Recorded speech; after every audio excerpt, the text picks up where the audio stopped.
Hi అందరికీ నమస్కారం. నా పేరు వైష్ణవి, నేను అడ్వకేట్. ఈరోజు వీడియోలో కాగ్నిజబుల్ అఫెన్సెస్ మరియు నాన్ కాగ్నిజబుల్ అఫెన్సెస్ గురించి తెలుసుకుందాం. కాగ్నిజబుల్ అఫెన్సెస్ అంటే ఏదైనా తీవ్రమైన నేరాలు జరిగినప్పుడు పోలీస్ వాళ్ళు వెంటనే స్పందించి ఎఫ్ఐఆర్ నమోదు చేసి ఇన్వెస్టిగేషన్ ప్రారంభిస్తారు. దీంట్లో వాళ్ళు అరెస్ట్ చేసే అధికారం కూడా ఉంటుంది. సో వీటిని తీవ్రమైన నేరాలుగా పరిగణిస్తారు. అలాంటి కేసెస్ ఏంటి అంటే మర్డర్ కావచ్చు, రేప్ కావచ్చు, రాబరీ కావచ్చు, ఇంకా కిడ్నాపింగ్, ఇలాంటివి జరిగినప్పుడు పోలీస్ వాళ్ళు వెంటనే ఎఫ్ఐఆర్ నమోదు చేసి దర్యాప్తు ప్రారంభిస్తారు. ఇందులో అరెస్ట్ చేసే అధికారం కూడా ఉంటుంది. నాన్ కాగ్నిజబుల్ అఫెన్సెస్ ఇవి లెస్ సీరియస్ క్రైమ్స్.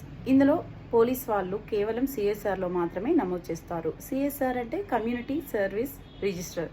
దీంట్లో సాధారణమైన cases like public abuse or public nuisance ఇలాంటి కేసెస్ని నమోదు చేస్తారు.